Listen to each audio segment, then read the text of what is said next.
โอเคเนาะมาคลิปนี้เขาก็จะมาสอนวิธีการตั้งเวลาเนาะสมมุติว่าโมงที่เขาซื้อไปนั่นเขาตั้งทางห้านตั้งไปแล้วมันบ่ถูกเขาอยากตั้งเนาะตั้งเวลาบ่หรือว่าวันที่เดือนอหยังมันบ่ถูกมื้อมันบ่ถูกเนาะเขาก็สามารถตั้งเองเลยเนาะให้ขั้นตอนแรกเนาะให้เขาอยู่หน้าโมงปกตินี่เลยเบิ่งหน้าโมงนี่เนาะให้เขาบีบปุ่มรีเซ็ตเนาะปุ่มรีเซ็ตคือปุ่มด้านขวาด้านลุ่มนี่เนาะบีบข้างเนาะตัวนี้เนาะบีบข้างเลย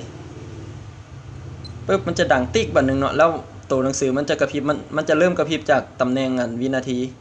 ตัววินาทีนี่ส่วนใหญ่ก็บ่ค่อยมีไผตั้งมันเลยเนาะมีแต่ตั้งเป็นตัวชั่วโมงตัวนาทีเลยเวลาเฮาอยากเลื่อนเนาะเฮาอยากเลื่อนตำแหน่งมาให้มันมาอยู่ชั่วโมงหรือว่านาทีหยังให้เฮาบีบปุ่มตัวเมนูนี่เนาะหรือว่าปุ่มมันด้านซ้ายด้านลุ่มนี่เนาะ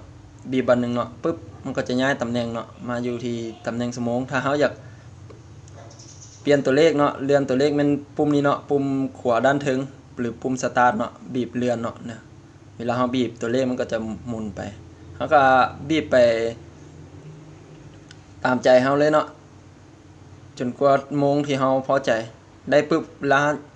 เลื่อนตำแหน่งต่อไปกับบอลเก่าเนาะปุ่มนี้เนาะปึ๊บมันก็จะย้ายเฮาก็เลื่อนอีกปุ่มนี้เป็นปุ่มเลื่อนเนาะเลื่อนตัวเลขมันจะหมุนไปหน้าเรื่อยๆเนาะถ้าเฮาบีบกันเฮาก็บีบอีกมันก็จะหมุนกลับมาบอลเก่าเนาะสมมุติว่าได้แล้วเฮาก็บีบอีกบีบเลื่อนไปตำแหน่งอื่นปุ่มนี้คือเก่าปึ๊บมันจะมาอยู่บนปีเนาะตัวปีนี่เวลามันโซอยู่นอกมันจะบ่โซแต่เวลาเฮาตั้งเวลามันจะต้องให้ตั้งเนาะเพื่อให้มันแม่นในการบอกวันเนาะเฮาก็เลื่อนไปคือกันปี2018แล้วก็ใส่2018เนาะโอเคแล้วก็บีบเลื่อนต่อไปปุ่มนี้คือเก่าเนาะบีบเลื่อนปึ๊บมันจะมาอยู่ตำแหน่งเดือนเนาะสำหรับโมงรุ่นนี้เดือนจะขึ้นหน้าเนาะมันจะเป็นระบบของสากลแล้วก็ใส่เลื่อนคือเก่าเฮาเนาะปุ่มนี้เนาะปุ่มเลื่อนว่าได้ตามต้องการแล้วก็บีบเลื่อนอีกปุ่ม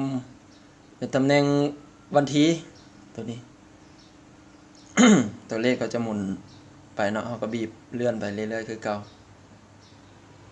ปึ๊บเนาะสมมุติว่าโอเคละได้ละถึกใจเฮาละก็บีบไปอีกบีบเมนูไปก็เบิดแล้วเนาะตัวตั้งค่ามันจะกลับมาบนวินาทีคือเก่าตัวนี้ก็ได้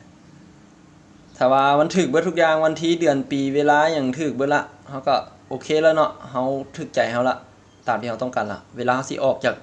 หน้าตั้งค่านี่เฮาก็บีบปุ่มรีเซ็ตนี่อีกบัดนึงเนาะบีบบัดเดียวเนาะบ่ต้องบีบข้างบีบบัดเดียวเลยตึ๊บมันก็จะกลับออกมาเลยเนาะตัวเลขก็จะเซากระพริบก็สิได้เวลาตามที่เฮาต้องการนั่นเลยเนาะก็สิประมาณนี้เนาะการตั้งเวลาก็ไปลองใช้กันเบิ่งเนาะหวังว่าจะเฮ็ดกันได้เนาะ